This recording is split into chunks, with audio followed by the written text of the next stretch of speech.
Boa noite a todos os seguidores do canal Aqui e Já.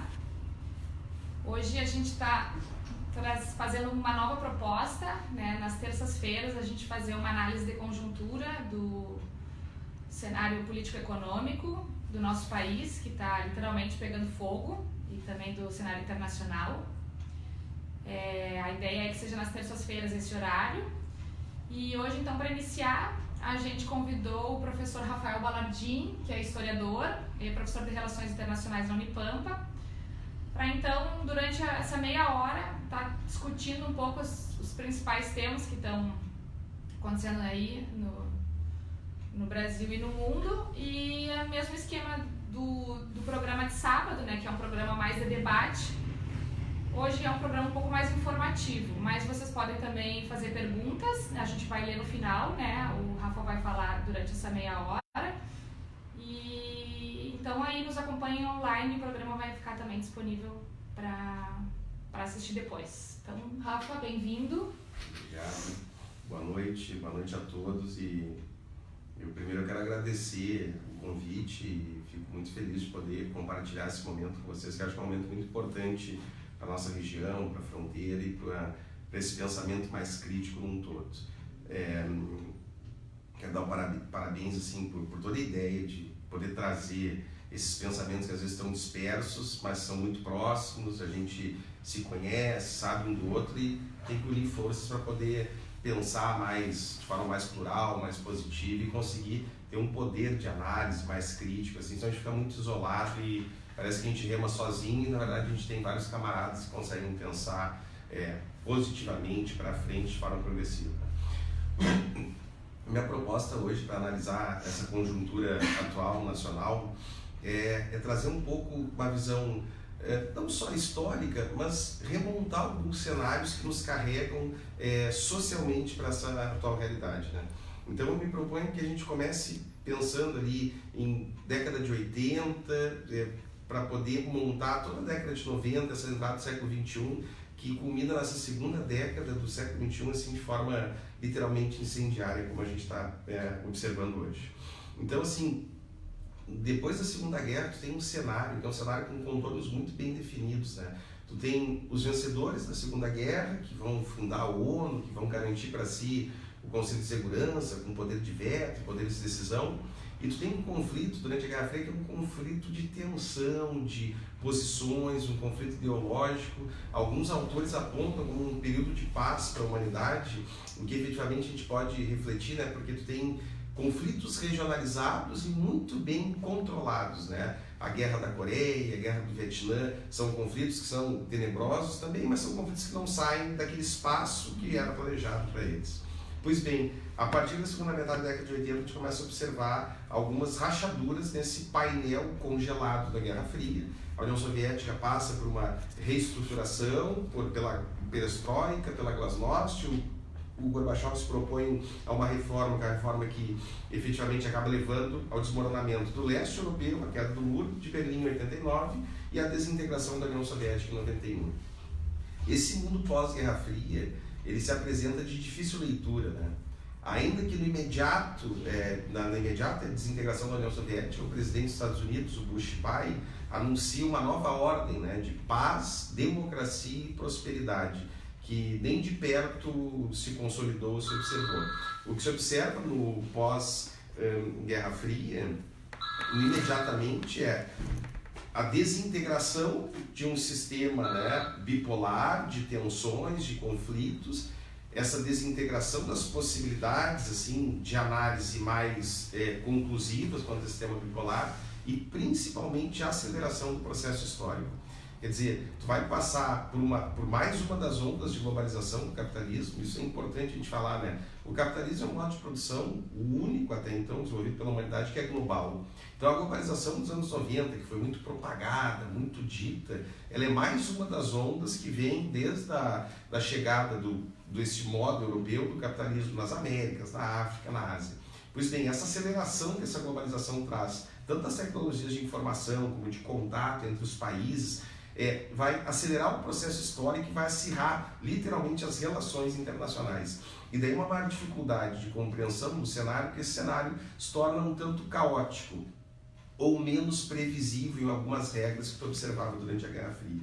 Pois bem, no pós-Guerra Fria, com esse descongelamento do sistema, tu observa rapidamente alguns conflitos que não ocorreram, né, durante a Guerra Fria, como por exemplo a invasão do Kuwait pelo Iraque, do Saddam Hussein, a desintegração da Iugoslávia.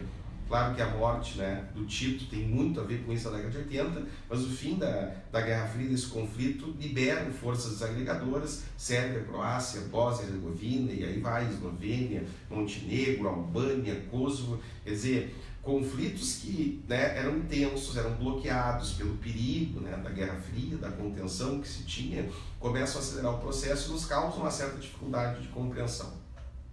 Junto com isso, há uma reorganização do capital que é muito importante, né? Agora, em 91, com o fim da Guerra Fria, os Estados Unidos se apresentam como o grande vitorioso, né, dessa batalha na segunda metade do século XX. Alguns pesquisadores, funcionários de Estado norte-americanos, aí merece um destaque. O Francis Fukuyama escreve o livro lá, O Fim da História, né? Na época eu recém tinha entrado no curso de História, agora acabou a História, quer dizer, nem profissão vou ter. A ideia dele é uma crítica, né? Que a história é feita então das contradições, das contraposições, do movimento dialético, terminando a opção do socialismo, mas agora o capitalismo de forma linear iria se desenvolver. Não é isso que se observa, mas é interessante ver como os Estados Unidos, como potência hegemônica e vencedora, né, nesse século XX, transitando da bipolaridade do sistema internacional para a unipolaridade, o quanto ele teoriza previamente já as suas ações, como o fim da história. Em 94, tu tem a publicação, em 96, a publicação de um artigo do professor Samuel Huntington, também, O Choque de Civilizações, que depois se torna livro, já anunciando algumas posturas, algumas características da política externa norte-americana, das ações, como seriam, quais seriam os possíveis inimigos. Depois tem a publicação do Paradoxo Americano, com o professor Joseph Nye Jr., né, mostrando quanto os Estados Unidos têm o seu poder bruto e o seu poder brando, e aí tratando hard power, soft power, de maneira muito mais a explicar ações futuras do que efetivamente fazendo uma análise. Pois bem, o que se observa nesse aceleramento é que tu tem um século XXI, ou a entrada do século XXI, muito esperada como o século americano, como a consolidação de uma hegemonia que vem sendo construída lá desde da Primeira Guerra Mundial, na segunda década do século XX. E junto com isso, para que esse capital se reorganize, as teorias neoliberais. E essas são efetivamente daninhas para nós que fazemos uma análise a partir do sul, a partir da periferia do capitalismo. Então, o Ronald Reagan e a Margaret Thatcher, isso já na década de 70, 79, 80, nessa transição, já vinham anunciando essas medidas neoliberais. A década de 80 é um momento de desconstrução da periferia. Eu estou pensando principalmente na América Latina, que vinha de uma década de 70 de crescimento, de expansão. Estou pensando na África, né, que tem todos os seus conflitos por formação do Estado Nacional a partir da década de 60, 70, com a independência de algumas colônias. E estou pensando também em alguns polos de ascensão na Ásia, principalmente no Sudeste Asiático, que depois viriam a ser os tigres asiáticos. Para bloquear esses polos de desenvolvimento, as teorias neoliberais são vendidas para a periferia. E é uma coisa importante entender como é que se faz, né? Uma teoria que é feita no centro, então ela é interessante para o centro, e como eu faço que a periferia aplica. Uma das coisas mais bem-sucedidas, né, dentro desse poder brando norte-americano, e eu falo dos Estados Unidos porque é a potência hegemônica, eu poderia falar da Inglaterra, se a gente falasse do século XVIII, da França, do século XVI e XVII. Como fazer para essa aplicação, que é uma aplicação efetivamente daninha, e isso é observável, isso é ideológico, ser aplicado na periferia. Aí a concessão de bolsas de estudo, o financiamento de centros de pesquisa em países, por exemplo, latino-americanos. Se a gente pegar os governantes da América Latina especificamente como exemplo, na década de 90, tem um bloco neoliberal de presidentes neoliberais que assumem, com equipes, né, muito bem preparadas, muito bem qualificadas nos princípios do neoliberalismo e que aplicam de uma maneira assim, de cima para baixo. O Chile é um caso à parte, porque o ditador Pinochet já adere a isso de forma muito solícita. Mas tu tem o presidente Fernando Collor no Brasil, Alberto Fujimori no Peru, Carlos Salinas Gortari no México, Carlos André Pérez na Venezuela, Carlos Menem na Argentina, os presidentes neoliberais nesse momento da década de 90. com equipes, todas elas pós-graduadas em universidades norte-americanas ou inglesas. Quer dizer, a implantação, os bancos centrais, os ministérios da Fazenda e Economia são entregues para quem? Para esses filhos das antigas elites coloniais que foram estudar nas metrópoles efetivamente. Poderia dizer que é os Chicago Boys, esses? Exatamente. E assim, eles não veem nenhum demérito nisso, né? Muitos se orgulham dessa opção. Olha, dessa posição, eu estudei nos Estados Unidos, aprendi qual é o futuro agora da América Latina e venho para implantar. Aí tu tem o Arminio Fraga, tu tem o Henrique Meirelles, tu tem o Domingo Cavallo, que foi ministro da Economia na Argentina, e faz aquela implantação do neoliberalismo de uma forma assim, bom, como deveria ser aos olhos do centro do sistema e do grande capital mundializado, mas efetivamente com efeitos sociais e produtivos e econômicos e comerciais os mais daninhos possíveis para a periferia. A África passa por um outro momento, mas efetivamente tanto a América Latina quanto o continente africano, a década de 80 é conhecida como uma década perdida para esses dois continentes, né? Perdidas em possibilidades, perdidas em opções de desenvolvimento, e este bloqueio fica muito bem explicado para depois poder implantar o neoliberalismo, sendo vendido como novo, como eficiente, o que pode concorrer, o que pode modernizar. Por isso todos esses presidentes também tinham esse corte assim, um pouco mais, como eu vou dizer, voraz, né, da aceleração do processo histórico. O conflito deixa de ser ideológico, então até hoje se propaga, né, não há discussão entre direita e esquerda, isso não existe. O que há discussão é discussão favoráveis, né, à justiça social, ao desenvolvimento econômico e social, e os que são favoráveis a uma visão empresarial, entendem o Estado como se fosse a casa deles, a vida particular e assim por diante. O que dificulta muito o debate e a própria análise, né, quando tu reduz muito isso. No século XXI, portanto, essas opções já estão dadas, né? Mas ao mesmo tempo, os efeitos negativos do neoliberalismo começam a se mostrar, e aí fica difícil de defender esses governos. Então, tu tem um avanço de governos progressistas, especificamente na América Latina, a África com uma outra realidade de desenvolvimento, e a Ásia, se eu for pensar no polo de poder que é a China, ela é um exemplo bem à parte. Mas junto com essas transformações que eu estou tendo na periferia, eu estou tendo também a ascensão de uma outra potência que coloca em xeque a tal unipolaridade do sistema internacional. Então caminhamos para uma multipolaridade ou agora para uma bipolaridade com a China. É difícil de dizer, mas é algo muito mais complexo, né? Tu tem outros polos de poder numa nova configuração. Claro, se a gente fica muito preso naquela visão da Guerra Fria, Estados Unidos e União Soviética, então a nova disputa será Estados Unidos-China. É mais complexo que isso, né? Tu tem polos de desenvolvimento no Atlântico Sul, tu tem polos de desenvolvimento no norte da África, tu tem questões muito fortes no Oriente Médio que transcendem a questões religiosas, questões históricas. Então, na verdade, é um desafio para a potência hegemônica, para os Estados Unidos, que começa a apresentar problemas, e alguns vão lembrar, no ano de 99, alguns escândalos de empresas que eram empresas, enfim, especuladoras da bolsa que não existiam. A Enron, World.com, se descobre que eram empresas que tinham uma sala alugada como escritório, mas eram as primeiras, né, nos rankings das bolsas, na Nasdaq e tudo mais. Quer dizer, o capitalismo norte-americano é colocado à prova e fica muito claro que é um capitalismo muito mais frágil, sem lastro produtivo, se pensar comparativamente, por exemplo, com França e Alemanha, que tem um capitalismo de base produtiva muito mais forte, muito mais sólido.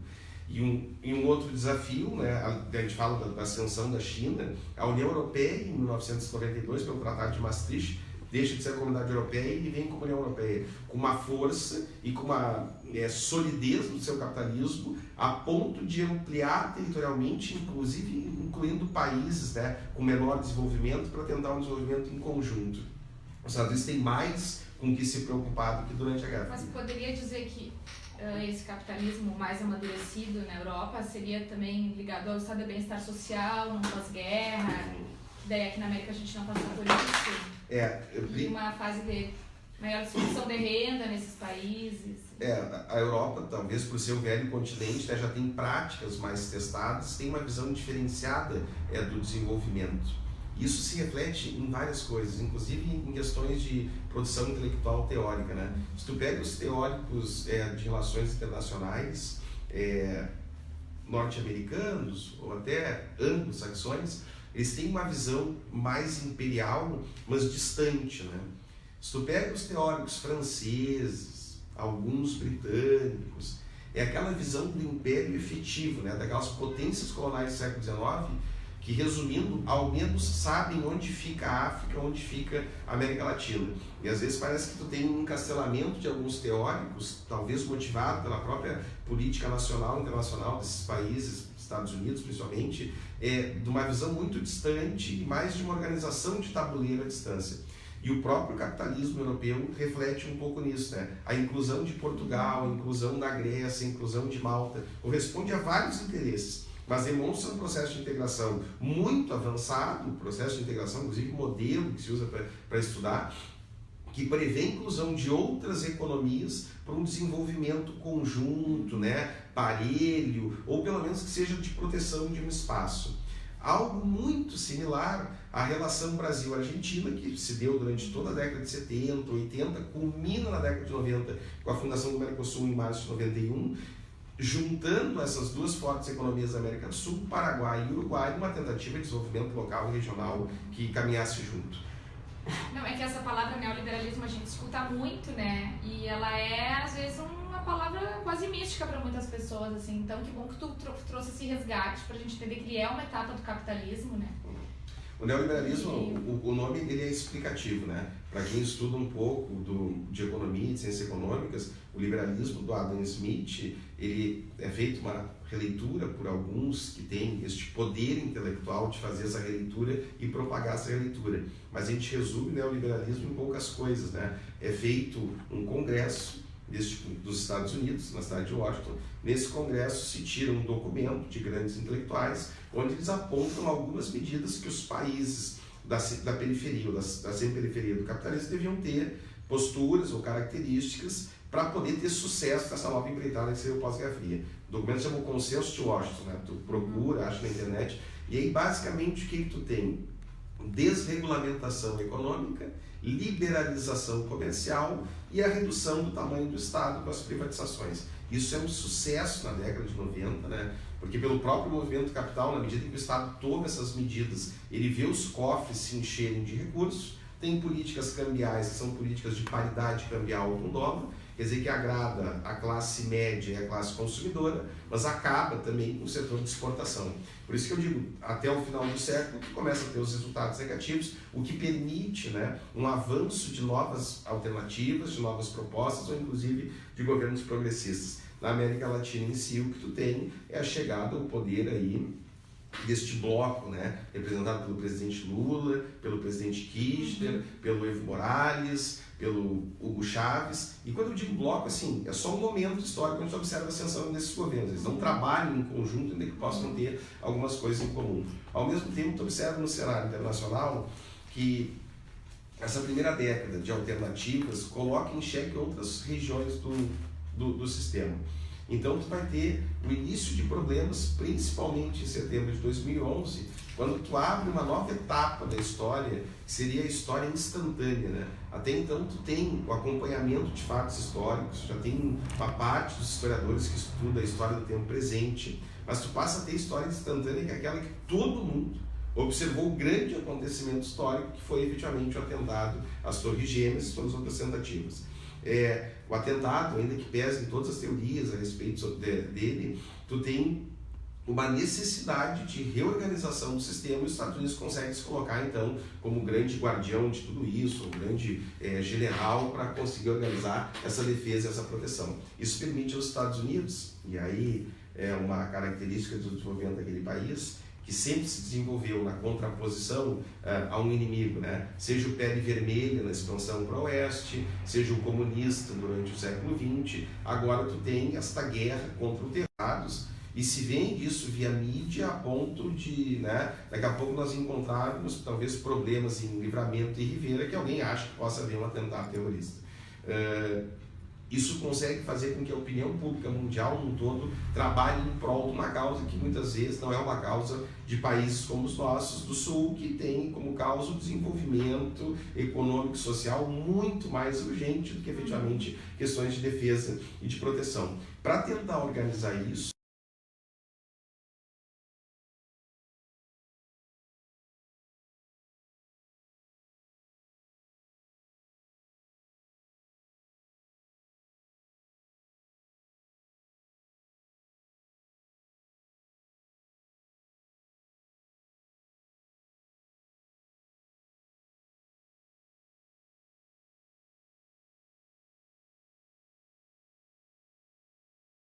né, que os teóricos da geopolítica vão chamar do coração da Terra, onde tu tem uma quantidade de recursos energéticos muito importantes, onde tu tem um vácuo de poder sobre essas repúblicas da Ásia Central.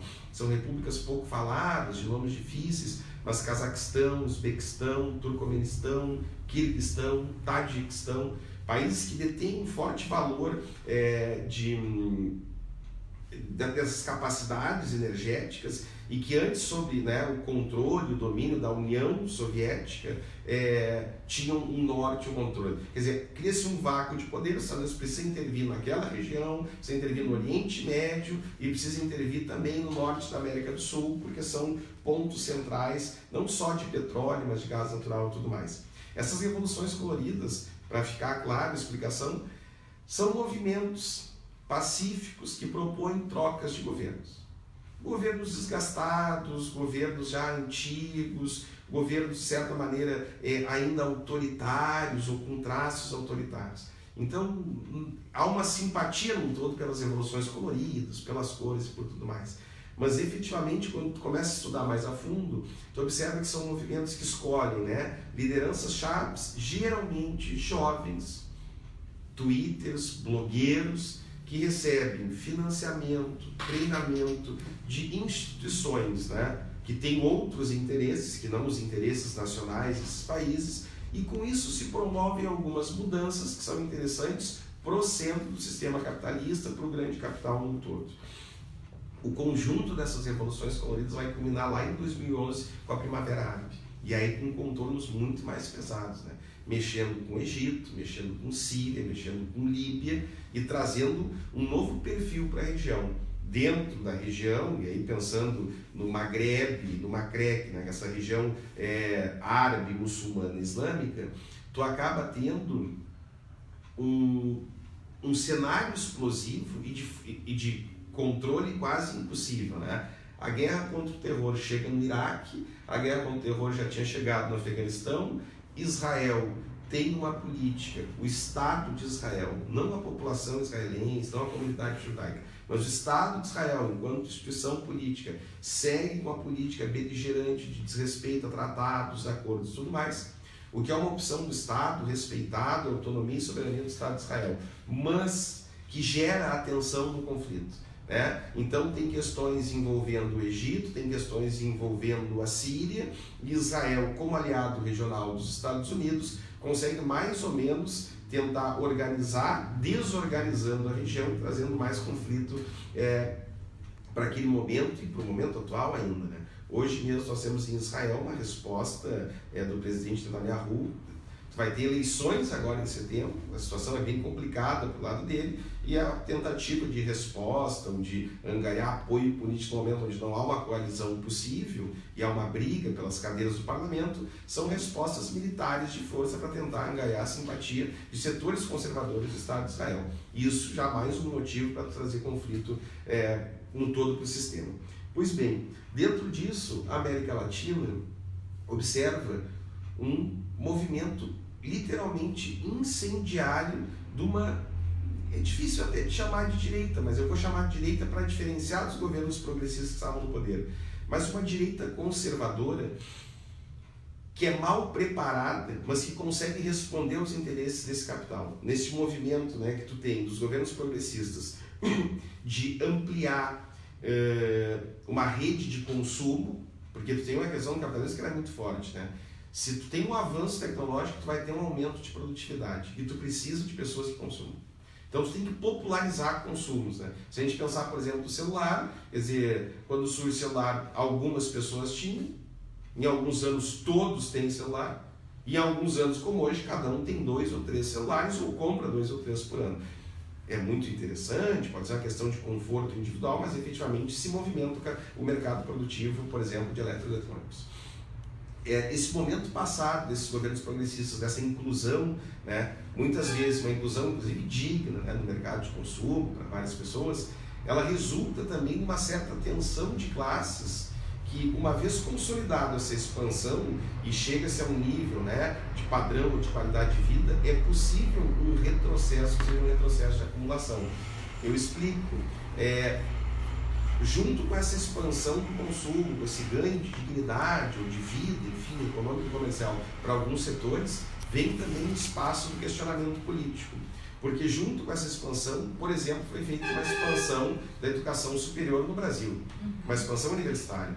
Então, ao mesmo tempo que tu inclui o indivíduo no mercado de consumo, tu inclui o indivíduo no mercado intelectual.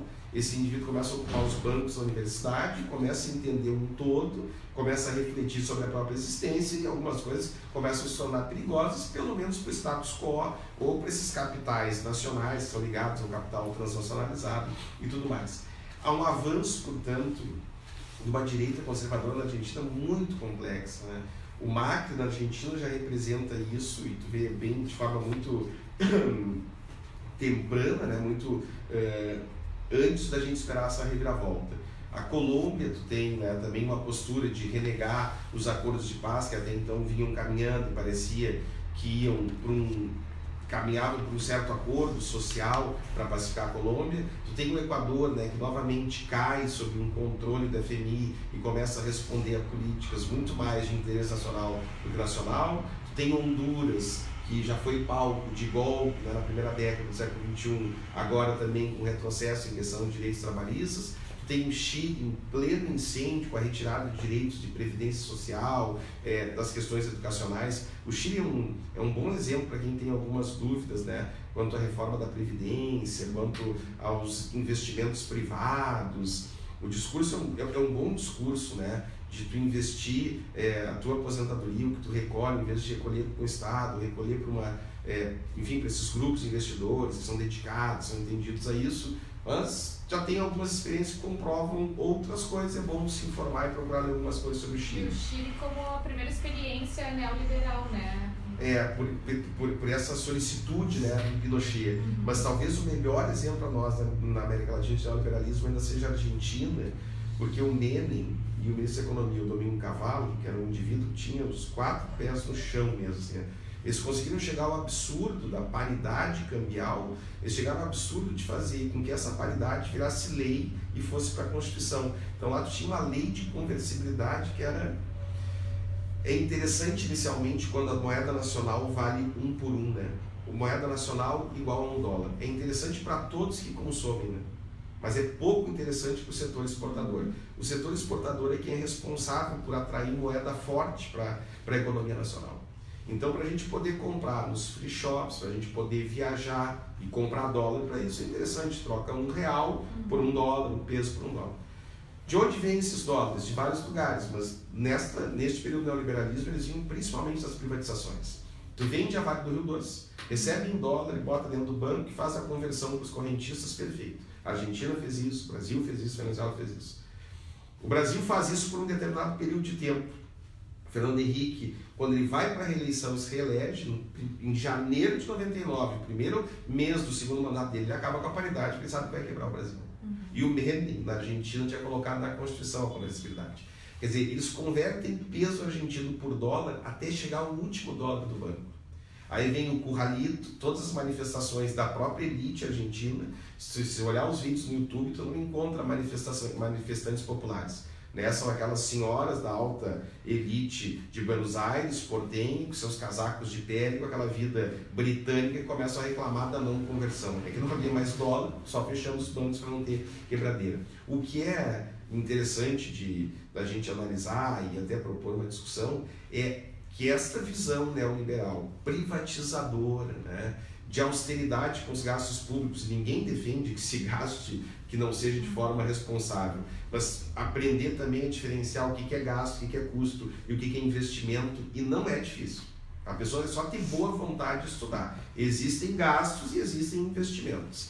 Essa postura é uma postura neoliberal, ela retorna na Argentina com o Macri, e ela parece retornar para o México, parece retornar para a Colômbia, para o Equador, para Honduras, Porto Rico. Eu sei que Porto Rico é uma colônia norte-americana, mas essa aplicação, novamente, de medidas privatizadoras ou de redução do Estado ou de retirada do Estado de setores estratégicos que dependem do investimento estatal é praticamente uma repetição do neoliberalismo da década de 90, que é comprovadamente um fracasso. Isso não é uma posição, uma opção ou um olhar ideológico mesmo. Quer dizer, economistas de tanto ortodoxos como heterodoxos vão mostrar o limite dos efeitos do neoliberalismo, quanto ele poderia corresponder a um determinado momento de reorganização do capital para o centro do capitalismo, mas jamais corresponderia aos interesses de desenvolvimento econômico e social da periferia.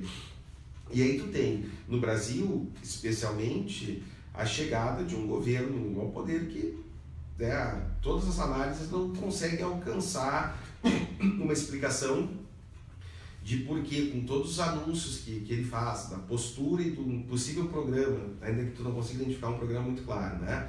Mas posturas mais intolerantes, posturas contrárias a alguns investimentos em setores que são importantes, estratégicos, como esse governo consegue se eleger. Bom, se elege por milhares de explicações, que a gente mais ou menos, cada um pode ter sua opinião, mas efetivamente a grande questão começa a mexer em coisas como alguns direitos, que são muito sensíveis, muito importantes e que afetam grossa população.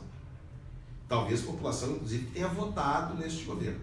Começa a mexer com coisas que são coisas que deveriam ser políticas de Estado, não políticas de governo. Quer dizer, tu retirar investimento de ciência e tecnologia, pesquisa e desenvolvimento, mexendo com bolsas de estudo, com bolsas de pesquisa. E nós temos, assim, pesquisadores renomados na área que a gente quiser falar. A gente pode começar a pensar desde o projeto Genoma até o pessoal que trabalha hoje com as vacinas do Zika.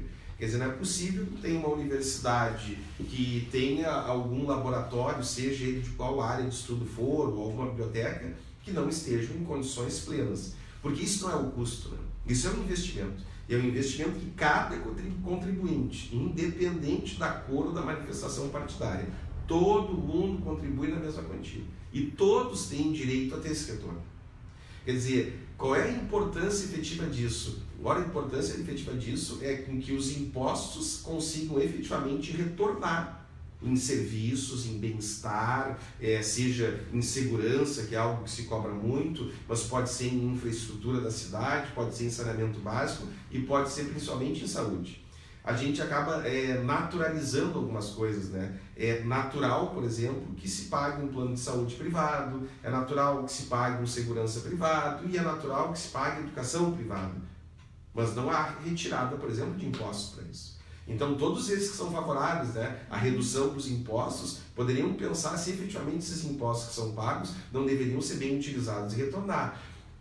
Os próprios pedágios, que são coisas da década de 90 nas estradas, funciona perfeitamente, paga o pedágio, uma fortuna e a estrada está ótima. Com o que se paga de PVA, de licenciamento de seguro obrigatório, a gente podia ao menos refletir se isso o Estado não deveria retornar. Mas ainda assim, são questões de serviços que a gente observa. Agora, as questões que são mais estratégicas, que talvez possam ser inclusive silenciosas, como pesquisa, inovação, desenvolvimento, que talvez não apareça num imediato, isso é o preocupante quando tu tem um governo que se propõe a se retirar.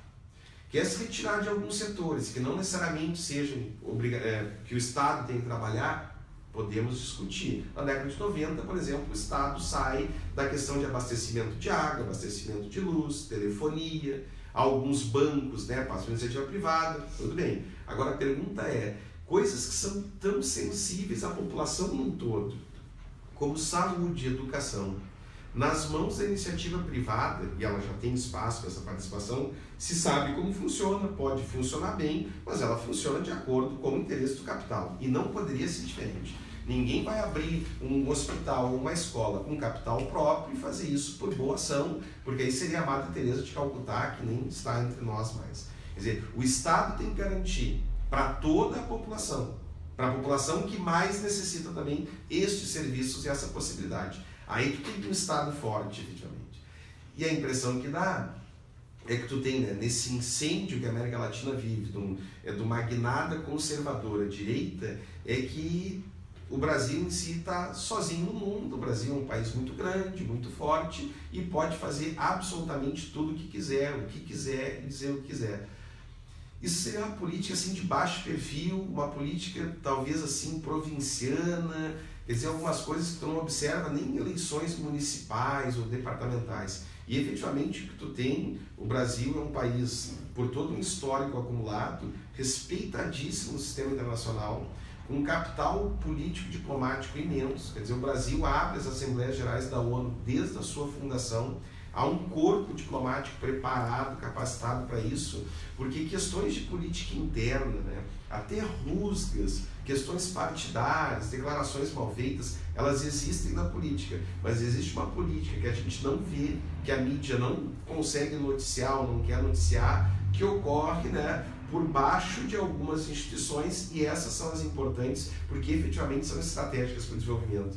Quer dizer, um presidente xingar o outro, um filho, um parente, é muito mais assim, sabe, aquele fogo para afastar. Eu sei que usar a palavra fogo não é muito interessante hoje em dia, mas é muito mais para desviar a atenção do que efetivamente um desmonte total do Estado.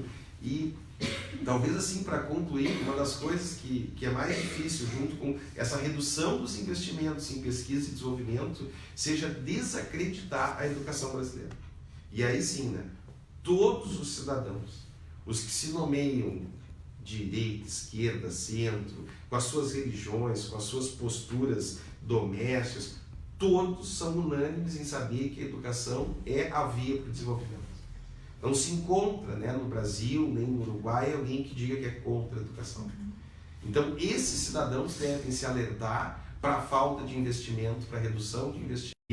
O influenciador digital, deve ter influenciador midiático. Isso talvez fosse uma questão de doutrinação para consumo. Agora, um banco escolar nunca vai ser doutrinário. O que ele vai ser é libertador do indivíduo. E aí tu vai ter que trabalhar com todos os riscos.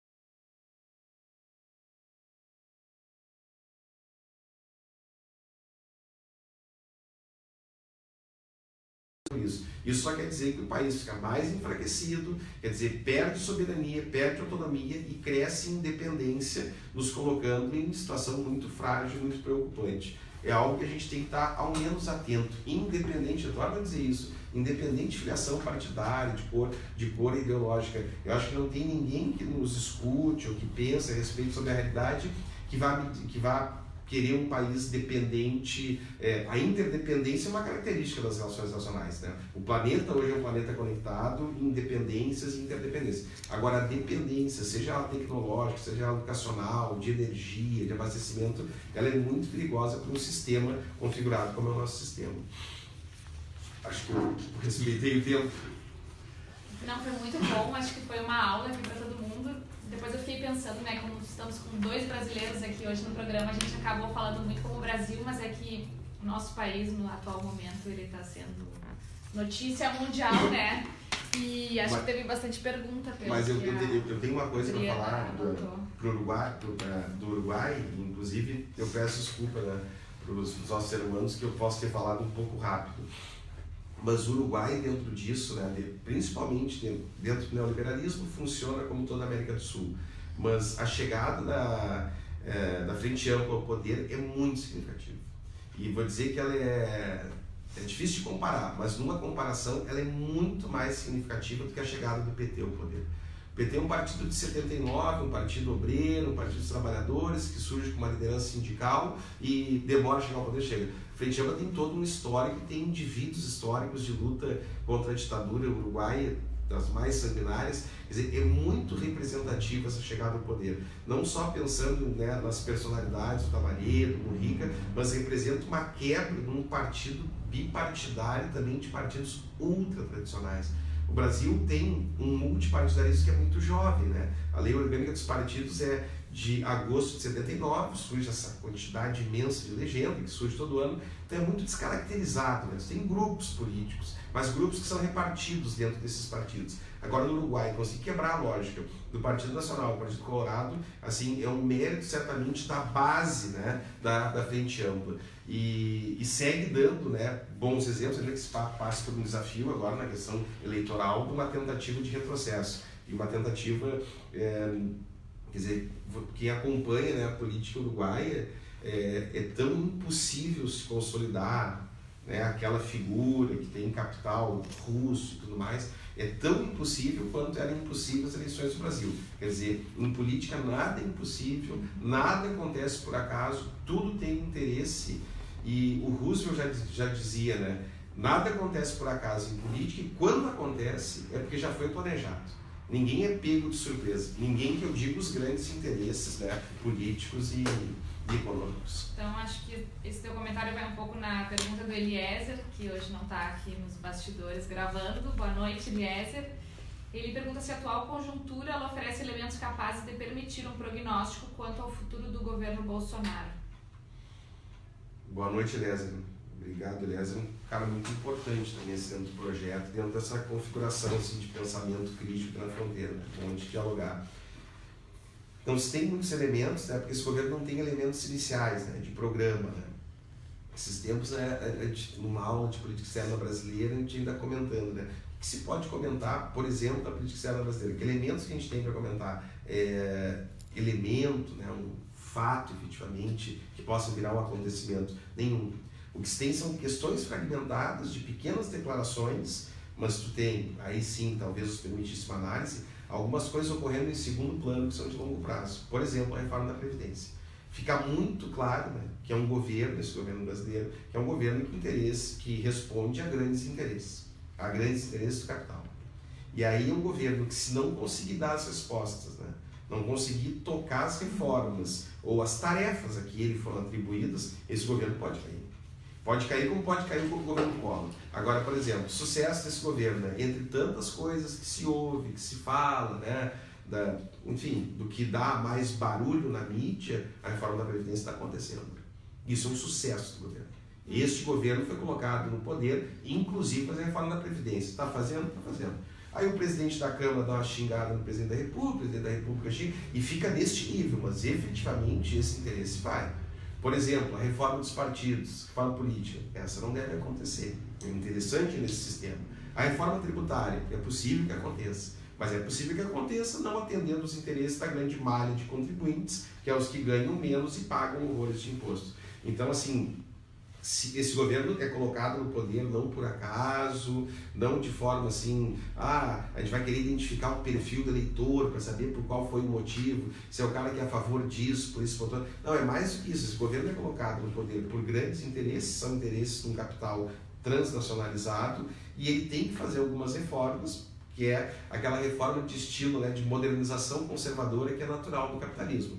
Por exemplo, desregulamentar o mercado de trabalho. Isso vai gerar, né, um outro tipo de relação, um outro tipo de agilidade, movimentação no mercado de trabalho, mas que é favorável a uma minoria dentro do mercado de trabalho. E essa minoria certamente não é a força trabalhadora, são os contratantes. Ainda que, e é importante dizer isso, a gente tem dificuldades de entender o que é o empresário que ganha com a reforma da Previdência e o que é o empresário que se autonomeia empresário. O indivíduo, às vezes, ele tem um negócio próprio, né, por esforço dele e da família dele. Ele pode se chamar de empresário, porque talvez seja, né, um título que se vendeu muito na década de 90, né, ele pode fazer o horário dele, pode ser o patrão dele, né, mas ele não tem férias, ele não tem direito trabalhista, ele trabalha sol a sol. Ele é muito mais, né, operário, trabalhador, proletário, que outra coisa. Talvez o que ele seja, efetivamente, é um trabalhador das grandes marcas que ele precisa consumir. Estou pensando, por exemplo, no indivíduo que abre uma padaria com todo o esforço da família, produzindo pão, produzindo bolo, produzindo biscoitinho. Ele trabalha muito mais para o grande vendedor de farinha de trigo mundial do que efetivamente para ele. Quer dizer, aquele trabalhador que ele tem que pagar, ele paga uma fortuna de imposto, ele tem um ou dois, para ele pouco mexe na reforma da Previdência. Agora, para quem tem 1.000 trabalhadores, né, e que vive do trabalho alheio, porque este que tem um pequeno negócio, o pequeno negócio dele só funciona por causa dele, da família e de 2 ou 3 contratados. Mas se ele sair dali, ele sabe que o negócio dele não funciona. Então, este não vai ter ganho nenhum, muito pelo contrário. Né? As pessoas têm a dificuldade, por exemplo, com 13º salário. É quase uma piada. Né? Todo mundo reclama ao pagar. Né? Todo mundo que eu digo é este pequeno empreendedor e para ele é um custo muito alto, né? Dentro de uma arrecadação que é o limite de pagar as contas, de pagar um empréstimo, a juros altos, que não há incentivo. Mas ao mesmo tempo, né, o outro empreendedor que paga esse 13º faz com que o funcionário venha na padaria dele, por exemplo, comprar.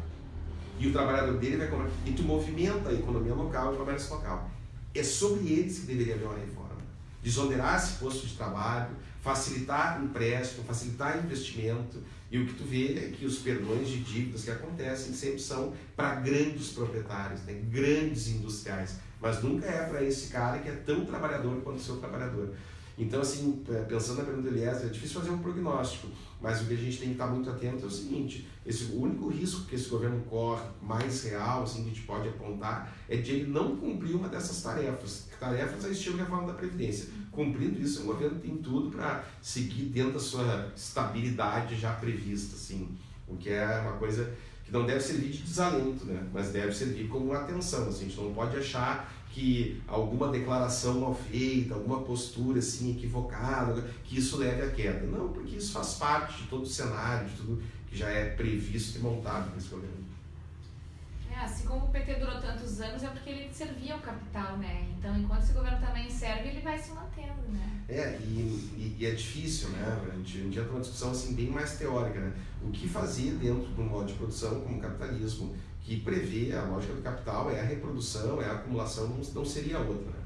A grande questão é o que tu consegue fazer de convívio com esse capital, né? Como é que tu consegue atender? Tu tem essa questão, por exemplo, dos bancos, né? Os bancos que mais lucram, com as taxas de juros mais altas, quer dizer, a economia inteira, né, com problema, se passa pela crise de 2008, mas ela tem esse rebote depois da segunda década, todo mundo contando, né, o dinheirinho para pagar a conta, para se desendividar, e tu vê o lucro exorbitante dos bancos. Como é que tu faz para lidar com isso? Bom, primeiro tu não pode ter um apoio de campanha desses bancos. Aí tu observa, os grandes bancos contribuindo para a campanha de todos os candidatos. Então, seja o candidato A, B, C, o vencedor, é bem provável que a relação com os grandes interesses capitais, que não são os interesses da grande população, vão prevalecer em quase todos os governos. Mas qual é a relação que tu vai estabelecer com eles? É o que pode diferenciar. E o que as pessoas têm que a gente mais tem que pensar é o seguinte, às vezes chega a beira quase a teoria da conspiração, mas será que é tanta coisa assim que a gente não enxerga? Primeiro que é. E segundo que tem que pensar o seguinte: os grandes interesses conspiram a seu favor. E nós não fazemos parte dos grandes interesses. Quer dizer, a reforma da Previdência não é pensada por mim, nem por ti, nem pelo grosso da população. A reforma da Previdência ela não vem da ideia de um trabalhador que pega o ônibus de manhã, ou nem o ônibus pega de manhã, não vem daquele que está na fila do SUS, né, com um filho e com um parente, não vem daquele empreendedor que tem que pagar com sacrifício todos os direitos. Mandou boa noite, o Guilherme Rose mandou um que beleza, e a Gabriela Corrêa mandou boa noite. Então tá, gente, obrigada aí por terem nos acompanhado. E o Fernando Bataglin mandou excelente.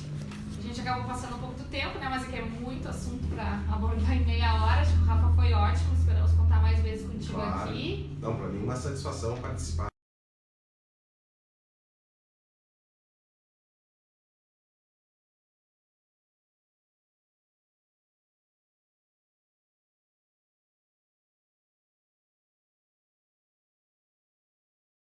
Pensamento e conseguir analisar o que às vezes parece impossível de analisar, mas tem análises possíveis, tem visões críticas possíveis e são visões que têm que ser positivas, né? Quais são as nossas estratégias, o que a gente pode buscar, sempre tendo como foco, né, tudo que é importante para nós, mas muito além de qualquer questão assim de simpatia ou não, o desenvolvimento econômico e social da região e do país no todo. Aquilo que for importante para isso é o que a gente tem que pensar, pesquisar, defender e existir sobre isso, né? É isso aí. Então, pessoal, obrigado quem participou e também quem quiser participar mais ativamente, não só nas redes, né? A gente está aberto, o grupo vem crescendo, cada vez que a gente entrevista uma pessoa, a pessoa tem se integrado ao grupo, então está todo mundo convidado para fazer parte daqui a já e movimentar essa fronteira aí, tá? Boa noite, então, a todos.